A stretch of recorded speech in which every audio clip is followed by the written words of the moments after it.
Have you ever faced a moment where the entire world seemed against you? Imagine being Noah, 600 years old, burdened by age, yet chosen by God for an extraordinary mission. The world around him was corrupt, filled with violence and wickedness. God, disheartened by human sinfulness, made a chilling decision: to end all life on earth through a flood. Yet in this darkness, Noah stood as a beacon of righteousness. One fateful day, God's powerful voice broke the silence. "Noah, build an ark." The command was as daunting as it was divine. Noah's obedience was immediate, but his journey was far from easy. His family doubted him, his neighbors mocked him, and the task itself seemed insurmountable. Imagine the courage it took to construct a massive ark on dry land, knowing that each hammer strike invited ridicule. The world jeered, calling him a fool, but Noah pressed on with faith as his anchor. When the rains began, everything changed. The mocking turned into cries of desperation as people begged for refuge. But it was too late. For 40 days and nights, the floodwaters covered the earth, wiping out all life except for those within the ark. Noah's obedience saved his family and preserved the future of humanity. Today, Noah's story resonates as a profound metaphor for modern life.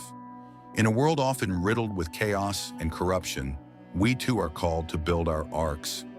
What sacrifices are we willing to make to secure a better tomorrow for our families? Are we prepared to stand firm in faith, even if it means enduring rejection? Noah's journey wasn't just about surviving a flood. It was about trusting in God's plan, even when it defied logic. As we explore his story, let it challenge and inspire you. Will you have the courage to obey when God calls, even when the world doubts you? Noah was 600 years old when the weight of the world seemed to collapse upon him. As he gazed at the darkened sky, he sensed the end was near. The earth, once vibrant and full of life, had become a place consumed by corruption, violence, and depravity. God, deeply grieved by humanity's downfall, regretted creating mankind. His divine decision was resolute: to destroy all life upon the face of the earth. Imagine the silence of that night broken by the voice of God.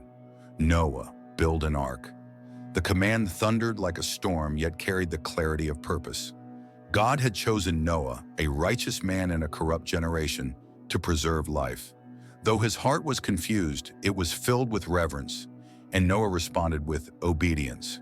He understood he stood before something far greater than himself. The task was monumental. God instructed Noah to construct the ark from cypress wood, measuring 300 cubits long, 50 cubits wide, and 30 cubits high. But it wasn't merely the dimensions that awed him.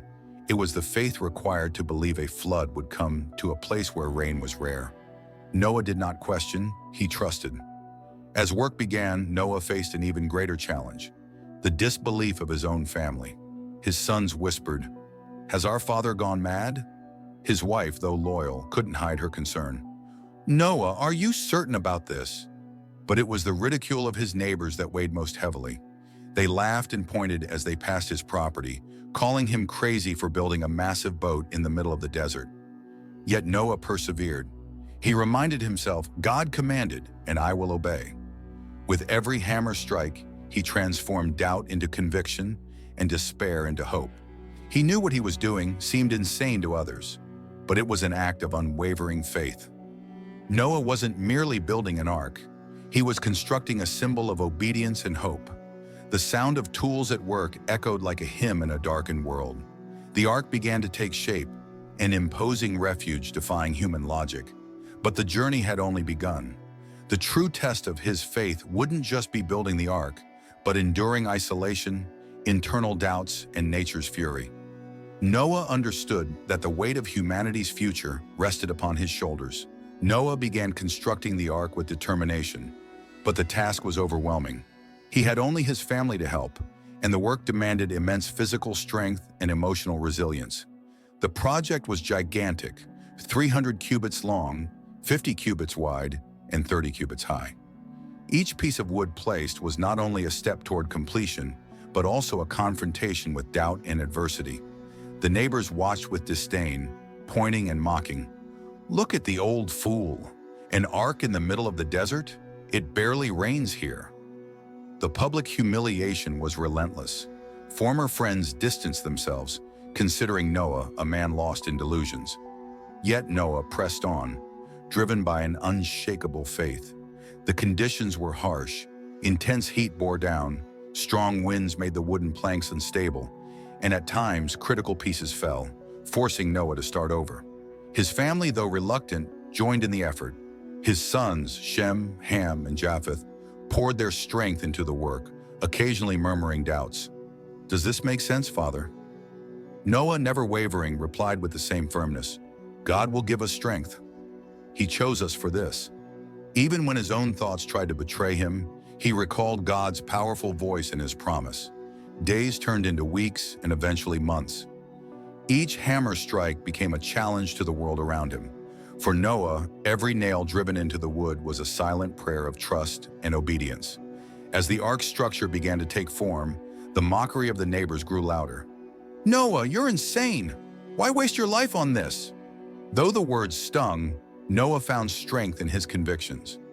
He understood that ridicule was the price of obedience and that the result of his work would be the salvation of his family and all living creatures. Moments of tension arose frequently. On one particularly difficult day, a storm threatened to undo their progress. Strong winds caused beams to sway dangerously, and Noah shouted to his family, "Hold the structures! We can't let it fall!" United, they braced against nature's chaos, stabilizing the ark and ensuring their work was not lost. When the main structure was finally completed, Noah and his family paused to admire the ark. Despite their exhaustion, a mixture of pride and trepidation filled their hearts. "Will this be enough?" his wife questioned. Noah, calm and filled with faith, answered, "If God instructed us, then He will protect us." The work wasn't over. They still needed to prepare the ark to house the animals and stock provisions. But in that moment, Noah realized he had overcome one of the greatest hurdles: doubt and disbelief. He had transformed mockery into a testament of faith and hard work. As the ark stood tall against the horizon, the sky began to change. Dark clouds formed in the distance, a silent reminder that God's promise was drawing near. The rain would come, and with it, the fate of all creation. With the ark completed and standing tall, the next challenge was to gather the animals. God had commanded, "Bring into the ark 2 of every kind of living creature, male and female, to keep them alive with you." To Noah and his family, the task seemed impossible. How could they guide so many creatures, from the smallest insects to the largest mammals, into one place? Yet something extraordinary began to unfold. From the horizon, animals of every kind started to appear. Elephants, lions, deer, brilliantly colored birds, and even creatures Noah had never seen before, made their way toward the ark, as if guided by an unseen hand. The miracle was undeniable. "How is this happening?" asked Shem, watching a pair of giraffes approach. Noah, his eyes fixed on the procession, replied, "It is the hand of God. He is fulfilling His promise." As the animals arrived, Noah's family worked tirelessly to organize them. Ham took charge of the larger mammals, while Japheth and Shem managed the birds and reptiles. The task was overwhelming, but each family member knew the importance of their role. The clouds above grew darker, and the winds carried a sense of urgency. Suddenly, a roar echoed through the valley. A pair of majestic lions emerged, their presence commanding awe and fear. "What do we do with them?" Japheth asked, hesitating to step closer. Noah placed a reassuring hand on his shoulder and said, "They too have a place in the ark. Do not fear. God has sent them." Even the fiercest animals seemed to understand their part in God's plan. Their behavior, calm and orderly, reflected the divine nature of the moment. However, the process wasn't without challenges. At one point, a pair of birds escaped Shem's grasp, flying high above. Another time, a frog leapt from the bucket it was being carried in, prompting nervous laughter from the family. "It's incredible but also chaotic," Noah's wife remarked, watching the scene unfold. Despite the hurdles, the ark began to fill with the sounds of life: roars, chirps, squawks, and even the buzzing of insects. When the final animal stepped inside, Noah exhaled deeply. The air was heavy with a strange stillness. Looking to the sky, he saw the first drop of rain fall. "It has begun," he said firmly, as the droplet marked the start of one of the most catastrophic events in history. Noah's sons rushed inside the ark. "Father, the rain is intensifying," Japheth called out. Noah raised his hand, signaling everyone to take shelter. With one last glance at the world outside, he stepped into the ark. The massive door began to close, sealing their sanctuary. A powerful gust of wind swept through, locking the ark in place. Inside, as the sound of rain intensified, Noah gathered his family. "We are safe here. God is with us," he assured them, holding his wife's hand firmly. The ark rocked slightly, a sign that the waters were rising quickly. Outside, the world was in chaos. Those who had mocked Noah now screamed in desperation, "Help us, Noah!" But it was too late. Divine justice had begun. Inside the ark, the eerie calm contrasted with the deafening storm outside.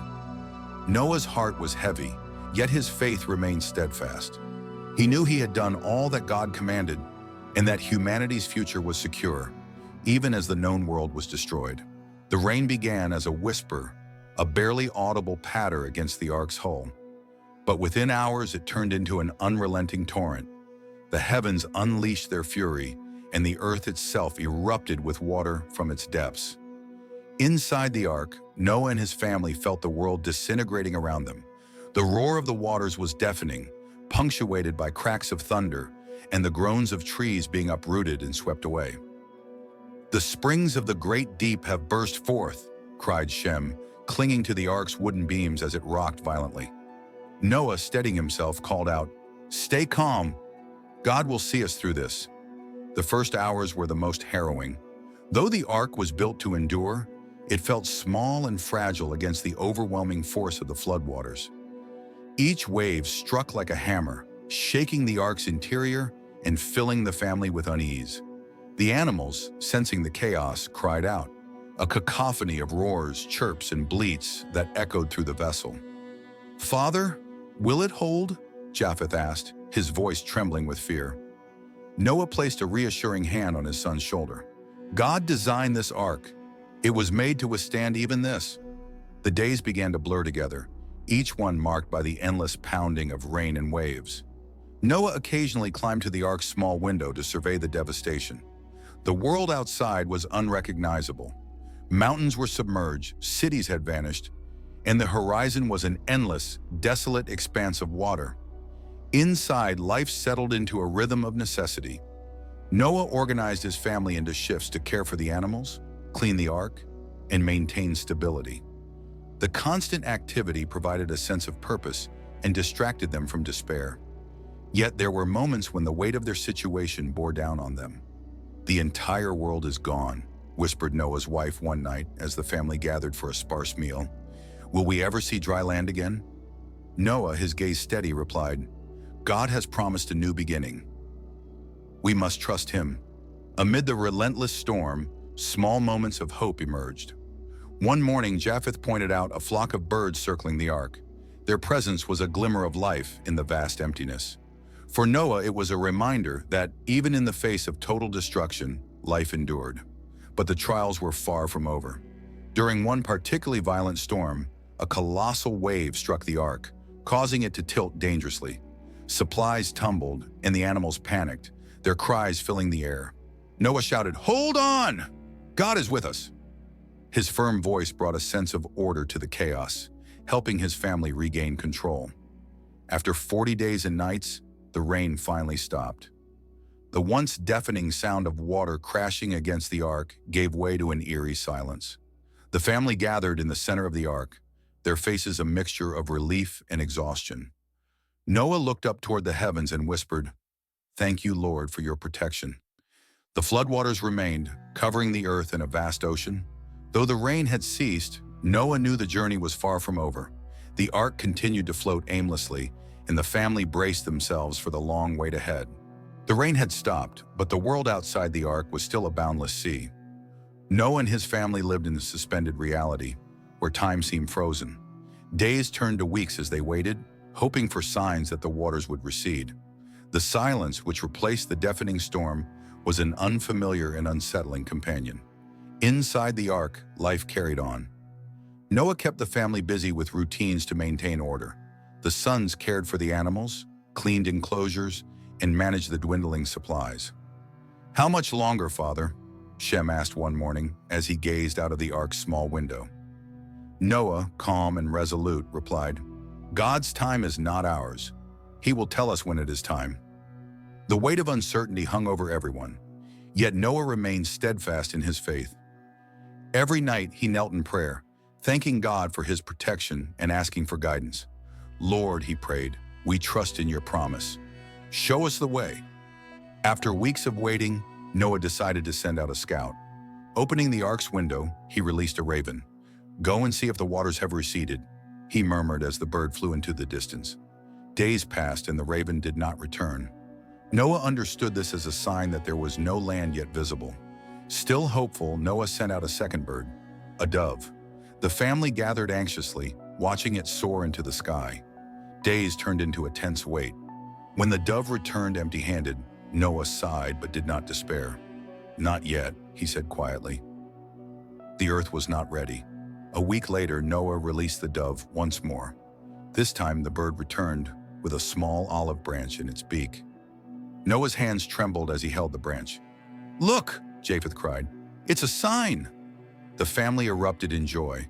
Their spirits lifted for the first time in months. The branch was more than a sign of land. It was a symbol of hope and renewal. Noah held the branch high and said, "God is faithful. His promise is unfolding." The small gesture of nature reminded them that life was returning and the world was healing. Encouraged, Noah waited another week before releasing the dove one final time. This time, it did not return. "The earth is ready," Noah declared, his voice filled with relief and anticipation. Though they remained on the ark, the family knew the end of their ordeal was near. Weeks passed, and the ark began to drift less as the waters steadily receded. Finally, one day it came to rest upon the mountains of Ararat. "We've reached land," Shem exclaimed, peering out the window.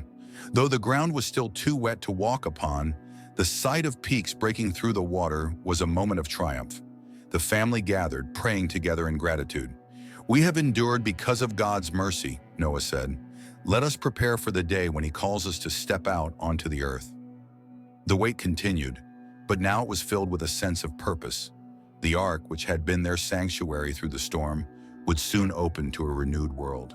With patience and faith, they awaited the moment when God would tell them it was time to begin anew.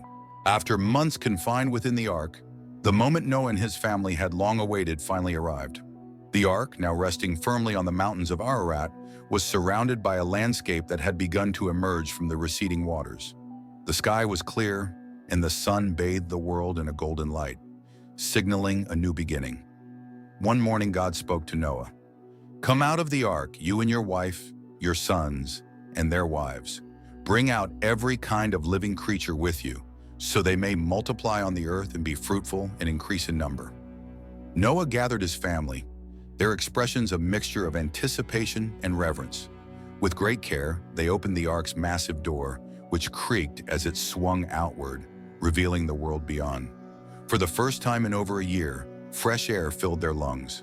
The silence of the post-flood world was profound, broken only by the faint rustle of the wind. One by one, Noah's family stepped out onto the damp ground. The feeling of solid earth beneath their feet was almost surreal. They stood for a moment, taking in the vastness of the land before them, a blank canvas for a new chapter in humanity's story. Behind them, the animals began to emerge. Elephants, lions, birds, and even the smallest insects walked, flew, or crawled out of the ark in pairs. The scene was both orderly and chaotic, as creatures instinctively scattered to find their place in the renewed world. The sound of their movement and calls brought life to the otherwise still landscape. Noah and his family watched in awe, understanding the magnitude of what they were witnessing. This was not just a release of animals, it was the rebirth of creation itself. Noah, filled with gratitude, decided that their first act on the new earth would be one of worship. He gathered stones and built an altar to the Lord. It was a simple structure, but its significance was immeasurable. With his family gathered around, Noah offered sacrifices of thanksgiving, and the aroma rose to the heavens. God was pleased with Noah's offering and spoke again. "Never again will I curse the ground because of humans, even though every inclination of the human heart is evil from childhood. And never again will I destroy all living creatures as I have done." As God's words filled the air, the sky was suddenly illuminated by a brilliant rainbow stretching across the horizon. It was unlike anything Noah or his family had ever seen, a magnificent array of colors that seemed to encompass the entire sky. "This," said God, "is the sign of the covenant I am making between me and you, and every living creature on earth. I have set my rainbow in the clouds, and it will be the sign of the covenant between me and the earth. Never again will the waters become a flood to destroy all life." Noah and his family stood in awe, tears streaming down their faces as they gazed at the rainbow.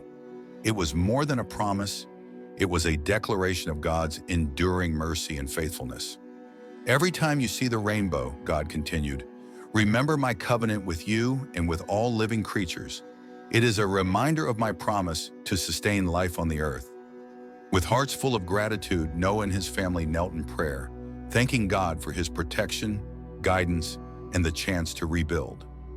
They knew that the road ahead would not be easy, but they also understood that they were not alone. God was with them, guiding their steps and blessing their journey. As the rainbow faded into the sky, Noah turned to his family and said, "We have been given a second chance. Let us live with honor, faith, and gratitude, so we may fulfill God's purpose for us." The ark, now empty, stood as a silent monument to God's salvation and Noah's unwavering obedience. The land around them, though barren, held the promise of life and growth. Noah's family began their work, planting seeds, building shelters, and repopulating the earth with care and dedication. As Noah and his family stepped into their new world, a sense of both hope and uncertainty filled the air. The once familiar earth had been transformed into an open expanse, marked by silence and a faint echo of what had been lost. The task before them was monumental, rebuilding life from the ground up. "We have been given a second chance," Noah reminded his family. "We must honor it by building wisely and with faith." The first priority was survival. Using wood from the ark, they constructed simple shelters to protect themselves from the elements. It was hard work, made more difficult by limited resources and the lingering fatigue from their time aboard the ark. Yet Noah's family worked together, driven by a shared determination to thrive in this new chapter. Noah's sons, Shem, Ham, and Japheth, took on different responsibilities. Shem, the most reflective of the brothers, focused on planting and cultivating the land. "The earth has been cleansed," he observed. "It will yield fruit again if we care for it properly." Ham, bold and ambitious, explored the surrounding areas, searching for materials and resources. Japheth, calm and steady, managed the animals, ensuring their health and safety as they began to repopulate the earth. The family's efforts soon bore fruit. Crops began to sprout, and the animals flourished in their new environment. The once empty landscape slowly came alive, filled with the sounds of rustling leaves, bird song, and the chatter of Noah's grandchildren playing in the fields. Yet as time passed, challenges arose. The weight of responsibility often led to tensions within the family. Ham, frustrated by the limitations of their situation, questioned Noah's decisions. "Why do we have to follow all these rules?" he asked one evening. "The world is ours now. We can shape it as we please." Noah, ever patient, replied, "The earth is not ours to command, it is God's. We are its caretakers, entrusted with preserving his creation." One day, an incident tested the unity of the family. While Noah rested after a long day of labor, Ham entered his tent and saw his father in a vulnerable state.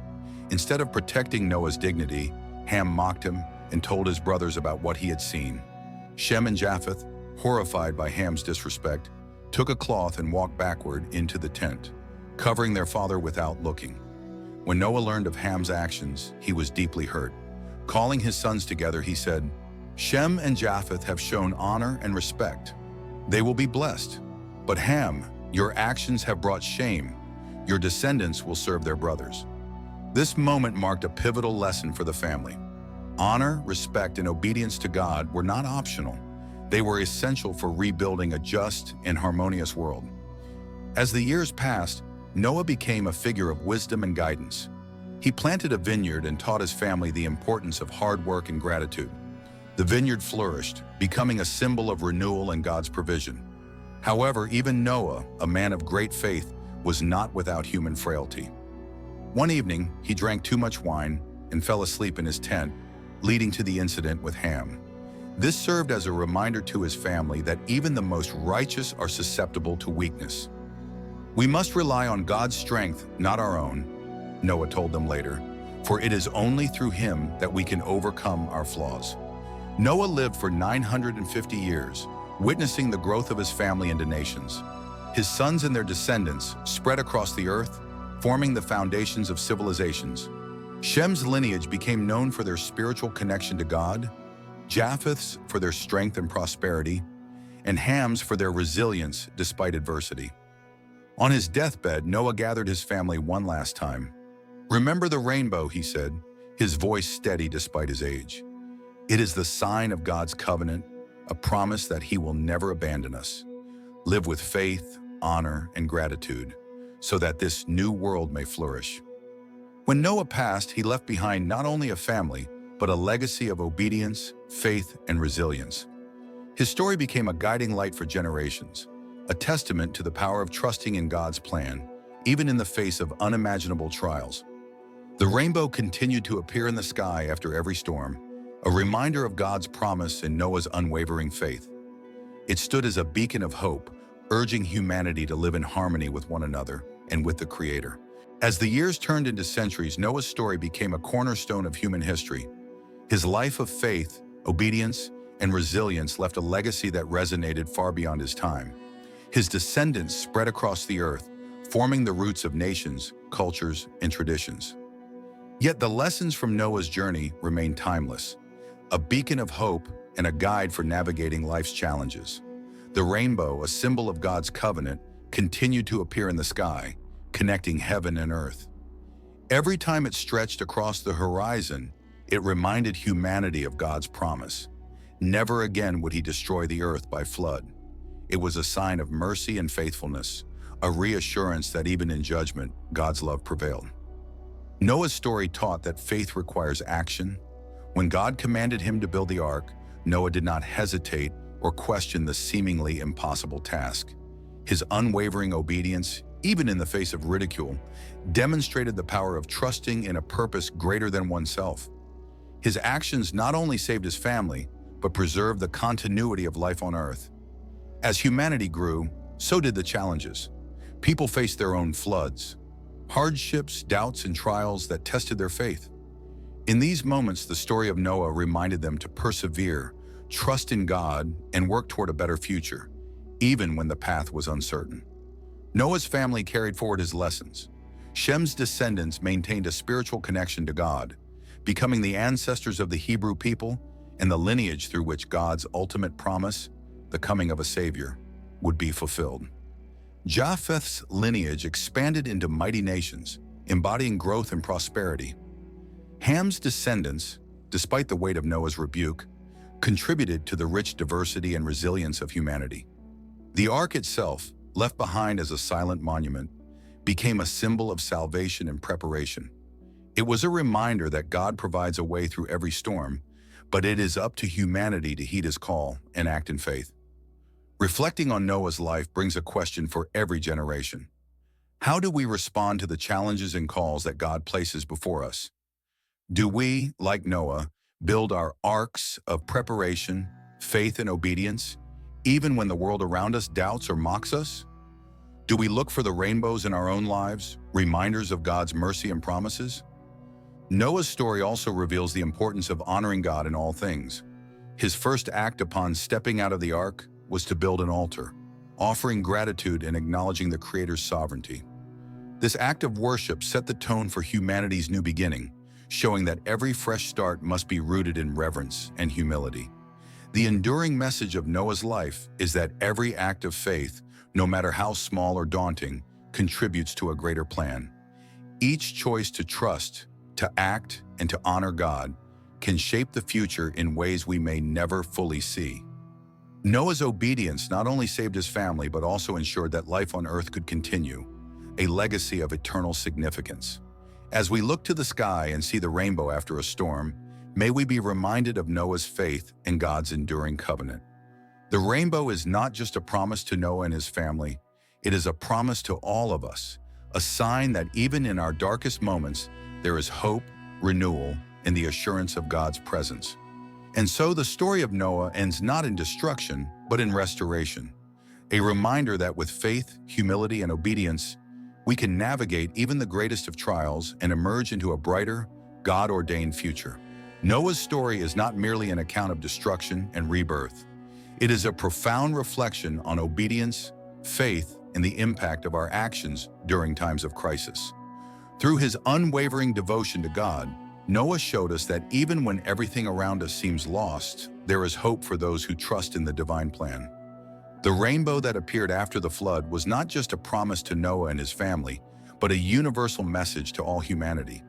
It reminds us that even amidst the harshest judgments, God offers mercy and a path to start anew. The covenant established at that moment continues to echo through generations, ensuring that the earth will never again be destroyed by a flood.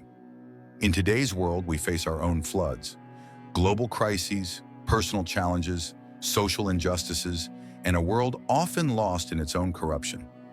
Yet the lesson of Noah endures. When called to act with faith and obedience, we can become instruments of the transformation the world desperately needs. Ask yourself, if you were in Noah's place, how would you respond?